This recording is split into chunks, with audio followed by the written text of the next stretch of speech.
ஏன் ஆண்டவரே இப்படி வைக்கிறீங்க? மகிமையான திட்டத்திற்கு அற்பமான ஆரம்பம். வாழ்க்கையின் அடுத்து என்ன என்கிற கேள்வியோடு ஒரு கூட்டம் வெளியில படுத்திருக்கிறாங்க. அவர்களுக்கு உன் ஆரம்பத்தை தான் கர்த்தர் அடையாளமாகவே சொல்ல போகிறார். பிள்ளையை துணிகளிலே சுற்றி முன்னணையில் கிடத்திருக்க காண்பீர்கள். உனக்கு இப்படி ஒரு ஆரம்பத்தை கொடுத்திருக்கிறார்ல. வாழ்க்கை வீடு இல்லாம அடுத்து என்னன்னு வானத்தை பார்த்து படுத்திருக்கிற ஒரு கூட்டம் இருக்கிறது. அவர்களுக்கு உன்னுடைய ஆரம்பத்தை கர்த்தர் அடையாளமாய் கொடுத்து, உங்க வாழ்க்கையில தேவன் தந்த வாக்கு தத்தத்துக்கும் இன்று இருக்கிற உங்கள் ஆரம்பத்துக்கும் சம்பந்தமே இருக்காது. ஆனா ஒன்றை புரிந்து கொள், இந்த கணுக்கால நீ நிக்கணும். இந்த கணுக்கால பார்த்து நீ சோர்ந்து போகாத. உன்னை நான் எங்க நிறுத்துறேனோ அங்க நில்லு. கணுக்கால நிக்க வைக்கும் போது அங்க நில்லு. முழங்கால நிக்க வைக்கும் போது அங்க நில்லு.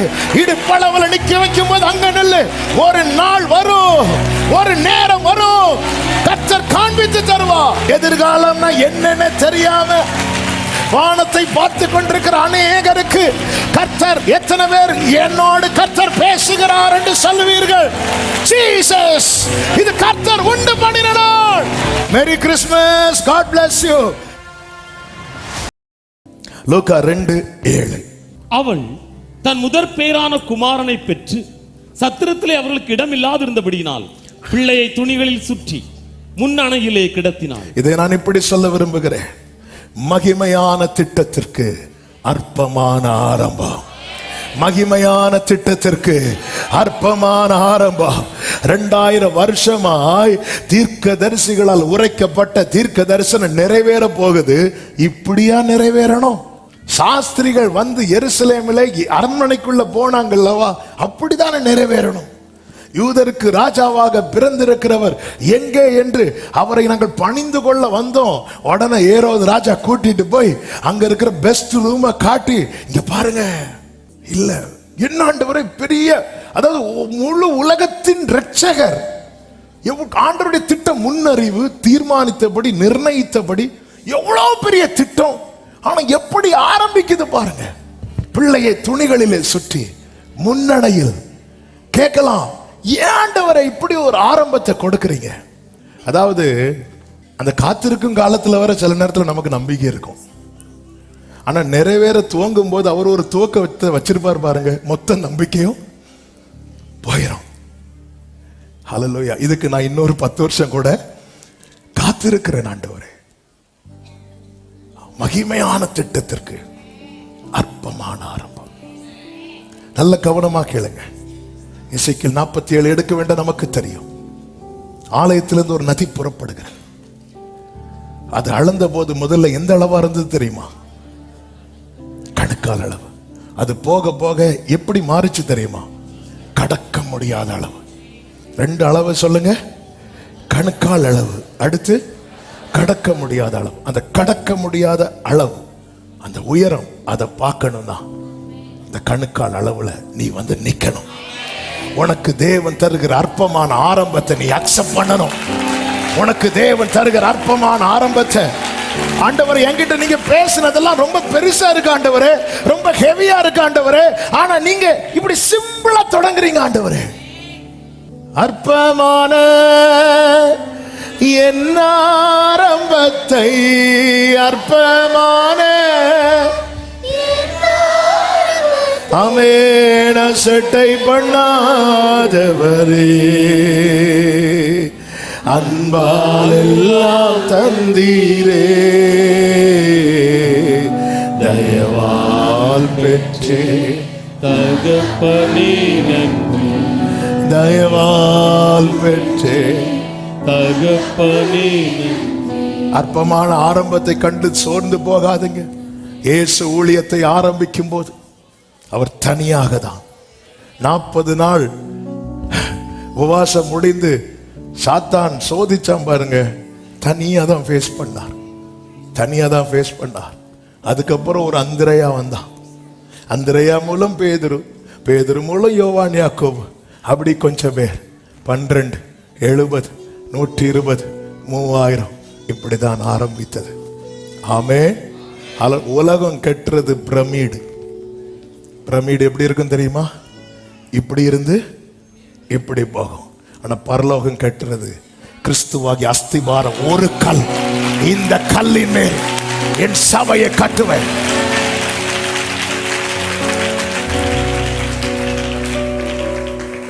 என் ஆண்டவர் பெரியவர். உங்க வாழ்க்கையில தேவன் தந்த வாக்கு தத்தத்துக்கும் இன்று இருக்கிற உங்கள் ஆரம்பத்துக்கும் சம்பந்தமே இருக்காது.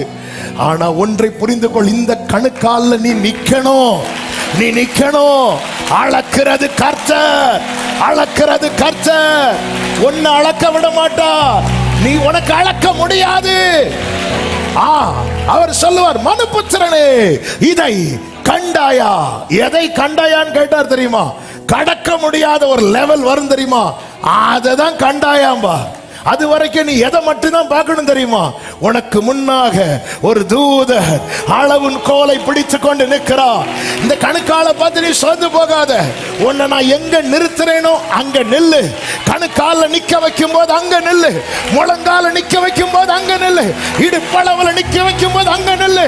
ஒரு நாள் வரும், ஒரு நேரம் வரும், கர்த்தர் காண்பித்து தருவார். ஹல்லேலூயா. அற்பமான இந்த நதி ஆலயத்திலிருந்து புறப்படுகிறது. மகிமையான திட்டத்திற்கு அற்பமான ஆரம்பம். ஏன் ஆண்டவரே இப்படி வைக்கிறீங்க? ஹல்லேலூயா. எந்த வாழ்க்கையின் அடுத்து என்ன என்கிற கேள்வியோடு ஒரு கூட்டம் வெளியில படுத்திருக்கிறாங்க. அவர்களுக்கு உன் ஆரம்பத்தை தான் கர்த்தர் அடையாளமாகவே சொல்ல போகிறார். பிள்ளையை துணிகளிலே சுற்றி முன்னணையில் கிடத்திருக்க காண்பீர்கள். ஆமென். ஹல்லேலூயா. உனக்கு இப்படி ஒரு ஆரம்பத்தை கொடுத்திருக்கிறார்ல. வாழ்க்கை வீடு இல்லாம அடுத்து என்னன்னு வானத்தை பார்த்து படுத்திருக்கிற ஒரு கூட்டம் இருக்கிறது. ஆமென்.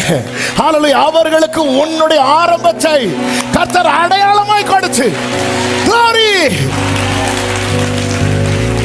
Jesus. ஆமென். எனக்கு ஏன் இப்படி ஒரு ஆரம்பம்? ஒரு கூட்டம் ஜனங்களுக்கு நீ அதை பாரு. ஹல்லேலூயா. ஆமென். இது சொன்னது யாரு தெரியுமா? தூதன் வந்து சொல்லுகிறான். இந்த வசனத்தெல்லாம் இப்படி லிங்க் பண்ணி இப்படி கனெக்ட் பண்ணி நீங்க வீட்டில் போய் திருப்பி மெடிடேட் பண்ணுங்க. இந்த செய்தி உங்க கண்ணுக்கு முன்னாடி படமாய் ஓடும். சத்திரத்தில் இடம் இல்லாததா? சத்திரத்தில் அவர்களுக்கு சில இடத்துல உங்களுக்கு பிளேஸே கிடையாது. உங்களுக்கு இடம் இல்லை. அப்படி இருக்கையில் அப்ப இவங்களுடைய போக்கஸ் எது மேல இருக்கு தெரியுமா? சத்திரத்தின் மேல. ஆனா அங்க அவங்களுக்கு என்ன இல்லை தெரியுமா?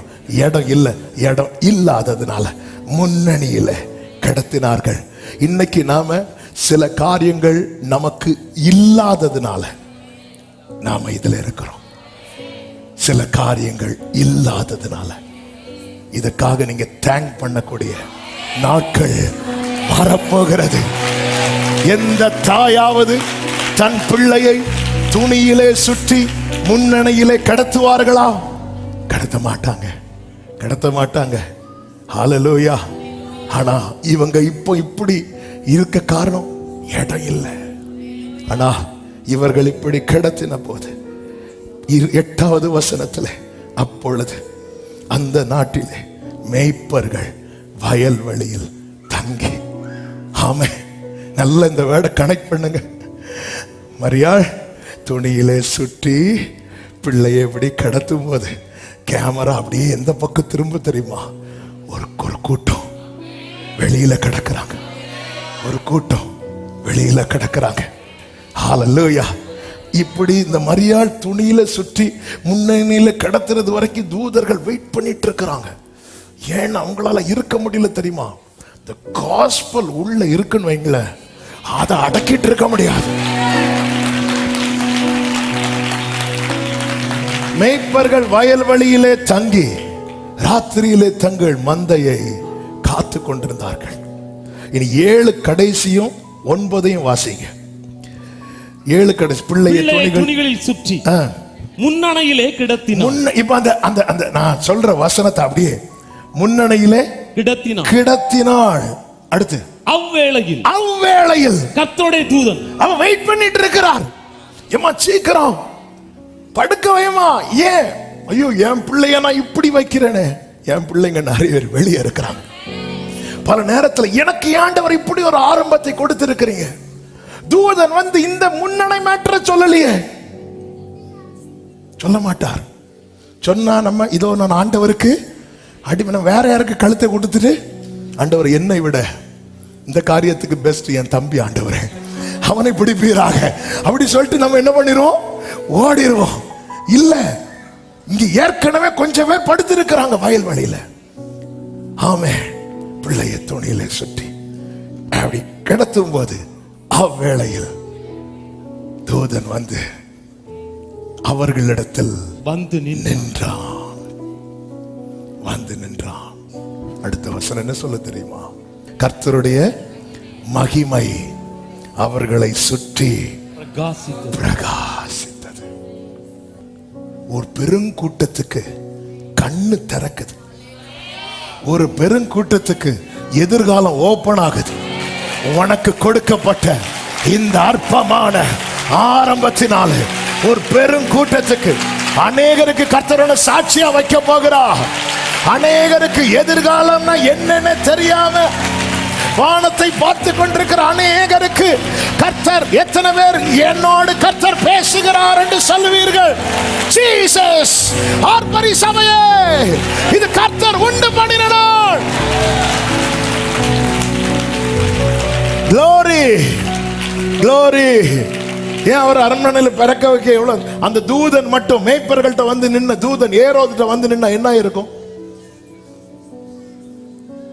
கேட்க மாட்டேன்னு சொல்லுவானா?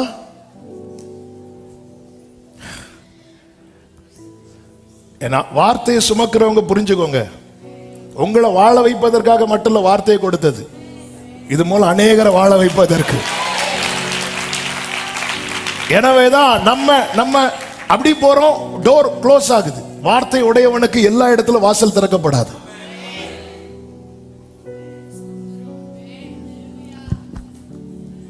வார்த்தை இல்லாதவனுக்கு எல்லா வழிகளுக்கும் போகலாம், வார்த்தை உடையவனுக்கு அவர் வழியில மட்டும்தான் வர முடியும். எல்லா இடத்திலும் சத்திரத்தில் இடம் இல்லாததுனால நீங்க ஏன் இங்க இருக்கிறீங்க, நீங்க ஏன் இப்படி இருக்கிறீங்க? வேற வழி இல்ல, வேற இடம் இல்ல.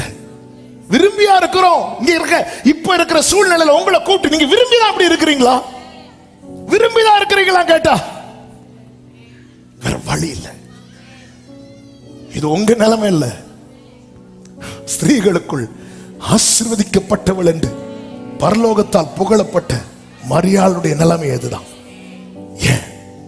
God's plan always unique and perfect. உனக்கு தெரியாது, உனக்கு நீ ஒன்ன மட்டும் தான் பார்க்கிற.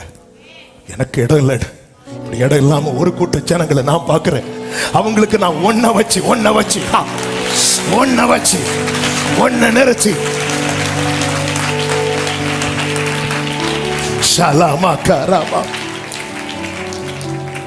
என் ஆண்டவர் ஒருபோது தீமை செய்கிறவர் அல்ல, என் தேவன் ஒருபோது தீமை செய்கிறவர் அல்ல.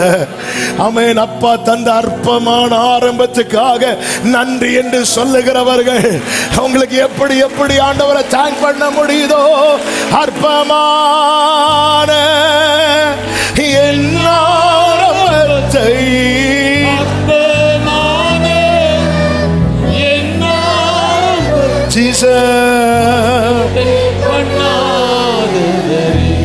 Hallelujah. கைகளை உயர்த்த முடிந்தால் உயர்த்தி சொல்லுங்க.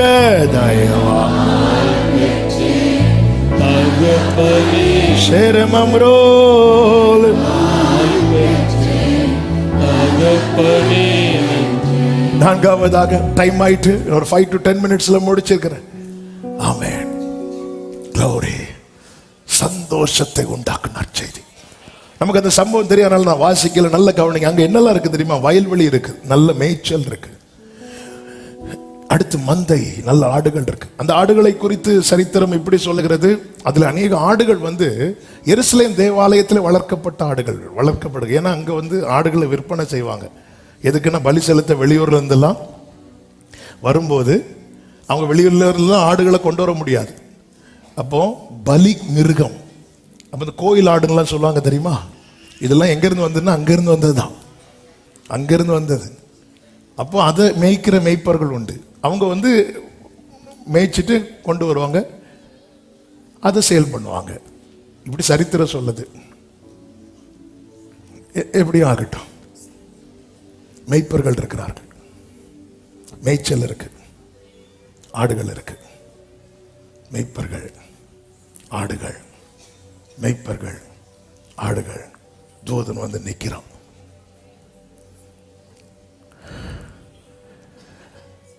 நற்செய்தி மேய்ப்பர்களுக்கு மட்டும் இல்லை, ஆடுகளுக்கும்.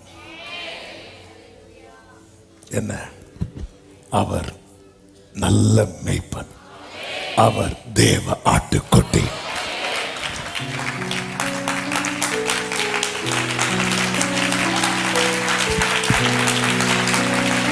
ஹல்லேலூயா. கர்த்தராகிய கிறிஸ்து என்னும் இரட்சகர். தூதன் வந்து நிற்கிறான்.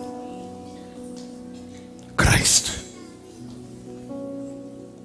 ஆடுகள் எல்லாம் அறுக்கப்படும் போது எல்லாரும் நினைச்சிட்டாங்க நமக்கு பாவம் இதோட போச்சு. அந்த இடத்துல இனி ஒரு மிருகம் அறுக்கப்பட வேண்டிய அவசியம் இல்லை. அந்த இடத்துல அவர் தேவாட்டுக்குட்டியா வரார். இதான் காஸ்பல். பிரதான மேய்ப்பராய் அவர் வருகிறார். மேய்ப்பர்கள் இந்த செய்தி அவங்க கேட்கணும். எல்லாமே அடையாளமாய் கர்த்தர் நமக்கு வைத்திருக்கிறார். பைபிள்ல நடந்தவைகள், நடக்க போகிறவைகளுக்கான அடையாளம். சொல்லுங்க, நடந்தவைகள் நடக்கிற போகிறவைகளுக்கான அடையாளம். அங்க என்ன இருந்ததுன்னு சொன்னேன்? வயல்வெளி இருந்துச்சு, மேய்ச்சல் இருந்துச்சு. காஸ்பல் வந்ததும் அங்க என்ன வந்துச்சு? வெளிச்சம் வந்துச்சு. என்னதான் நன்மை இருந்தாலும் இருட்டில் பார்க்க முடியாது. நம்ம என்னதான் நன்மை இருந்தாலும் வெளிச்சம் வந்தாதான் நம் கண்கள் நன்மை பார்க்கும். அடுத்து மேய்ப்பர். இங்க மேய்ப்பர்கள் மந்தையெல்லாம் இருக்கும்போது நம்முடைய கண்ணு, நம்முடைய போக்கஸ் கிறிஸ்ட் மேலதான். அவர் தான் நம்முடைய மேய்ப்பர். நானே நல்ல மேய்ப்பன். நல்ல மேய்ப்பன் ஆடுகளுக்காக தன் ஜீவனை கொடுப்பான். நீங்க இரவு முழுவதும் காத்திருந்து நாளைக்கு அதை அறுக்க போறீங்க. நாளைக்கு அறுக்கட்டும். இரவு முழுவதும் காத்திருந்து நாளைக்கு அறுக்க போறீங்க. ஆனா நான் நல்ல மேய்ப்பன், ஆடுகளுக்காக ஜீவனை கொடுக்க வந்திருக்கிறேன்.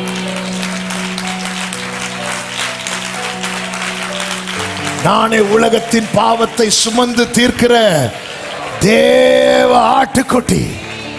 கர்த்தராகிய கிறிஸ்து என்னும் இரட்சக தீர்க்கதரிசிகளால் உரைக்கப்பட்டவர் உங்களுக்கு பிறந்திருக்கிறார். தாவீதின் ஊரில் பிறந்திருக்கிறார். இவர் ஆசாரியருக்கெல்லாம் பெரிய ஆசாரியர், மெய்ப்பருக்கெல்லாம் பிரதான மெய்ப்பர். இவர் தேவ ஆட்டுக்குட்டி. இவரை குறித்து ஏசாயா இப்படி சொல்லுகிறார். 25வது அதிகாரம் 8-9 வசனங்களிலே, அவர் மரணத்தை ஜெயமாய் விழுங்குவார். கர்த்தராகிய தேவன் எல்லா முகங்களிலும் இருந்து கண்ணீரை துடைத்து தமது ஜனத்தின் நிந்தையை பூமியில் இராதபடிக்கு முற்றிலும் நீக்கி விடுவார். கர்த்தரே இதை சொன்னார்.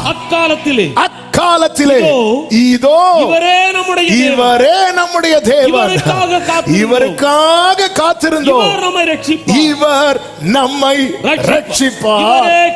இவரே கர்த்தர், இவருக்காக காத்திருந்தோம், இவருடைய ரட்சிப்பினால் மகிழ்வோம் என்று சொல்லப்படும்.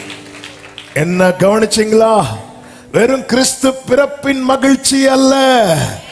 ஆமென். இவரால் நமக்கு கிடைத்த ரட்சிப்பினால் களி கூர்ந்து மகிழ கடவோம். கிறிஸ்துமஸினால் மகிழ்ந்து களி கூறப்படுவோம் என்றல்ல, ரட்சிப்பினால். ரட்சிப்பு. கிறிஸ்துமஸ் வருது, ஜாலி. ரட்சிக்கப்பட்ட ஜாலி. இப்படி யாராவது சொல்லி இருக்கிறோம்? அது எப்படி சொல்ல முடியும்? கிறிஸ்துமஸ் தானே கேக் கிடைக்கும். ஆமென். நமக்கெல்லாம் கிறிஸ்மஸ் வருது, ஜாலி. இவருக்காக காத்திருந்தோம். இவருடைய ரட்சிப்பினால் இவருடைய பர்த்டே செலிப்ரேட் பண்ணணும். Government holiday. ஆண்டவர் தீர்க்கதரிசியை கொண்டு சொல்லவில்லை, அவர் பிறந்த நாளில் மொத்தத்தில் லீவு விடணும். இது பரலோக கட்டளை. நம்ம எதுல களி கூறுகிறோம்? ஹல்லேலூயா. மேய்ப்பர்கள், மந்தைகள். அவர் வரார். அவர்தான். இருளில் இருந்த ஜனங்கள் பெரிய வெளிச்சத்தை கண்டார்கள். நற்செய்தி. எனக்கு கேட்கிற, ஒருவேளை நீங்க ஃபர்ஸ்ட் டைம் ஜீசஸை பத்தி கேட்கலாம். ஆன்லைன்ல அநேகர் இருக்கலாம், இங்கே வந்திருக்கலாம். இயேசுவின் நாமத்தில் உங்களுக்கு அவரை குறித்து ஒரு வார்த்தை சொல்லுகிறேன். ஒருத்தங்க நம்ம கண்ணீரை துடைக்கணும்னா நம்ம எதுக்கு அழுறோம்னு அவங்களுக்கு தெரிஞ்சிருக்கணும். அந்த கண்ணீருக்கு அவங்க மருந்தா இருக்கணும். இன்னொன்று, நம்மில் அழுகையை பார்க்க விரும்பாதவர்களா இருக்கணும். இந்த மூணுக்கும் உரிய ஒருத்தர் தான் இயேசு மட்டும்தான். ஹல்லேலூயா, ஹல்லேலூயா. கண்ணீரெல்லாம் துடைப்பா. இவர் மரணத்தை ஜெயமாய் விழுங்கிட்டு கண்ணீரை துடைக்கிறார். ஏன் கண்ணீரை துடைக்க அவர் மரணத்தை விழுங்க வேண்டி இருந்துச்சு. இவரே கர்த்தர். எல்லாரும் உங்க வலது கரத்தை உயர்த்தி இயேசுவே ஆண்டவர்னு சத்தமா சொல்லுங்க பார்க்கலாம். இயேசுவே ஆண்டவர். Jesus is Lord. எல்லாம் உங்க ஸ்டேட்டஸ்ல வச்சிருங்க. இயேசுவே ஆண்டவர். ஆமென் சொல்லுங்க பார்க்கலாம். இயேசுவே ஆண்டவர். ஹல்லேலூயா. ஆமென் சொல்லுங்க பார்க்கலாம். ஒரு வார்த்தையை சொல்லி நான் செபிக்கிறேன். 2வது அதிகாரம், ஆமென், 14 முதல் 15 முதல் பார்த்தீங்கன்னா, தேவதூதர்கள் அவர்களை விட்டு பரலோகத்துக்கு போன பின்பு மேய்ப்பர்கள் ஒருவரை ஒருவர் நோக்கி, வாசிங்க, நாம் பெத்லகேம் ஊருக்கு போ, நடந்ததாக கர்த்தரால் நமக்கு அறிவிக்கப்பட்ட இந்த காரியத்தை பார்ப்போம் வாருங்கள் என்று சொல்லி தீவிரமாய் வந்து மரியாளையும் யோசேப்பையும் முன்னணையிலே கிடத்திருக்கிற பிள்ளையையும் கண்டார்கள். நமக்கு நடந்ததாக சொல்லப்பட்டதை போய் பார்ப்போம் வாருங்கள் என்று சொல்லி வந்து கண்டு பிரசித்தப்படுத்தினார்கள் என்று 17வது வசனத்தில் சொல்லப்பட்டிருக்கிறது. எதுக்கு இதை சொல்றேன் தெரியுமா? கிறிஸ்துவை குறித்த செய்தி பொய் அல்ல, அது சத்தியம். இந்த பூமியில இயேசு வந்தது உண்மை. இந்த வேதம் பொய் அல்ல, இது கற்பனை கதை அல்ல, இது சத்தியம். எனவேதான் நாஸ்திகர்கள் இயேசு இல்லைன்னு சொல்ல மாட்டாங்க. இயேசு வந்து புரட்சியாளர் அப்படி இப்படின்னு பேசுவாங்க. இயேசு இல்லைன்னு அவங்களுக்கு சொல்ல முடியாது. ஹல்லேலூயா. ஜீசஸ் வந்தது சத்தியம். ஆமென். கடவுள்லாம் கிடையாதுன்னு சொல்றவனுக்கு பர்த்டே கேளுங்க, அது திருவள்ளுவருக்கு முன் திருவள்ளுவருக்கு பின் அப்படியா சொல்லுவாரு? இல்ல, இயேசுடைய பர்த்டே வச்சுதான் இயேசு அந்த மரணத்தோட காலத்தை பிரித்தார். ஆமென். இது மெய்யான, அதுதான் இந்த சுவிசேஷத்தை பிரசங்கியுங்கள். வந்து கண்டார்கள். எதை கண்டார்கள் தெரியுமா? இயேசு பிறந்ததை கண்டார்கள். என் வாழ்க்கையில கிறிஸ்து பிறந்திருக்கிறான்னு சொல்றவங்க கைகளை உயர்த்தி ஆமென் சொல்லுங்க. அவர்கள் வந்து கண்டு பரவசப்பட்டார்கள் என்றல்ல, பிரசித்தப்படுத்தினார்கள். நாளைக்கு ஒரு ஆளுக்காவது காஸ்பல் சொல்லுங்க. சொல்ல முடியலையா? உங்க ஸ்டேட்டஸ்ல எல்லாம் இயேசுவே ஆண்டவர், உங்களை எப்படி சொல்ல முடியுமோ வச்சிருங்க. நீங்க கிறிஸ்துவை கனப்படுத்துகிறீர்கள் என்ற அர்த்தம். கர்த்தர் உங்களை ஆசீர்வதிப்பாராக. Merry Christmas. God bless you. சுவிசேஷ பாரம் ஒன்றே என் சுமையாக மாற வேண்டும்.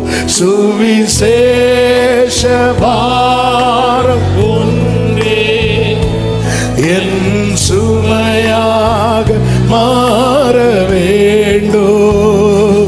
என் தேச எல்லை எங்கோ உம் நாமம் சொல்ல ஆமென்.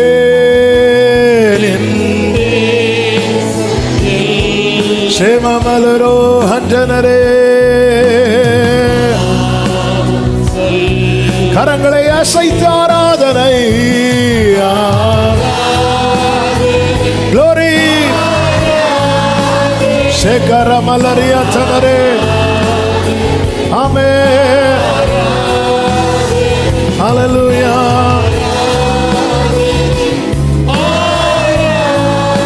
Jesus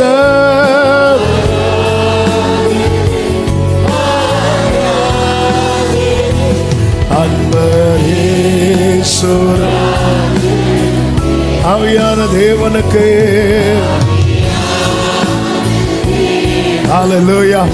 வலது கரத்தை வானத்துக்கு நேராக உயர்த்தி இடது கரத்தை இருதயத்தில் வைத்து ஒரே ஒரு ஜெபம். ஆண்டவரே, உம்மை பிரசித்தப்படுத்துகிறவனாய், உம்மை பிரசித்தப்படுத்துகிறவளாய் என்னை மாற்றுவீராக.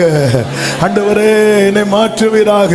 அந்த மேய்ப்பர்கள் வந்து கண்டு பிரசித்தப்படுத்தினார்களே அப்பா, எங்க வாழ்க்கையில நீங்க இருக்கிறீங்க, இதை நான் சொல்லணும்ப்பா. நான் சொல்லாம மறைச்சிட கூடாதப்பா. நான் இந்த சுவிசேஷத்தை அறிவிக்காம விட்டுற கூடாதப்பா.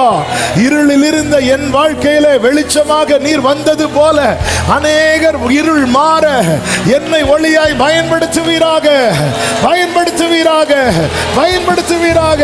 இயேசுவின் நாமத்திலே அப்படி கேட்கிற ஒவ்வொருவருக்காய் ஜெபிக்கிறேன். சுவிசேஷ பாரம், சுவிசேஷ தாகம் ஒவ்வொருவருக்குள்ளும் உண்டாகட்டும். இங்க இருக்கிற சிறு பிள்ளைகள், வாலிபர்கள், பெரியவர்கள், முதியவர்கள் அத்தனை பேரும் சுவிசேஷத்தை பிரசித்தப்படுத்துகிறவர்களாக மாற்றுவீராக, மாற்றுவீராக. ஆமென், ஆமென். Thank you Jesus. பரிசுத்த பிதாவை, நல்ல தகப்பனை, நன்றியோடு துதிக்கிறோம். உம்மை சொல்வதுதான்ப்பா எங்க வாழ்க்கையில கிடைத்த மிகப்பெரிய பாக்கியம். அந்த மேய்ப்பர்கள் வந்து கண்டு பிரசித்தப்படுத்தினது போல நாங்க அதை அடக்கிட்டு இருக்க கூடாது. நாளைக்கு ஆண்டவரே அப்பா, இந்த சுவிசேஷம் எல்லா இடத்திலும் பரவட்டும், பரவட்டும். வந்து கண்டு காணட்டும், அறியட்டும். இயேசுதான் மெய்யான தெய்வம். மனுக்குலத்துக்காக, மனுக்குலத்தின் பாவத்துக்காக மரித்த ஒரே ஒருவர். எல்லா வேதங்களை பார்த்தாலும் மனுக்குலத்தின் பாவத்துக்காக மரித்தவர் என்று சொல்லப்படுகிறவர் ஒரே ஒருவர் மட்டுமே. அவர் நம் ஆண்டவராகிய இயேசு கிறிஸ்து மட்டுமே.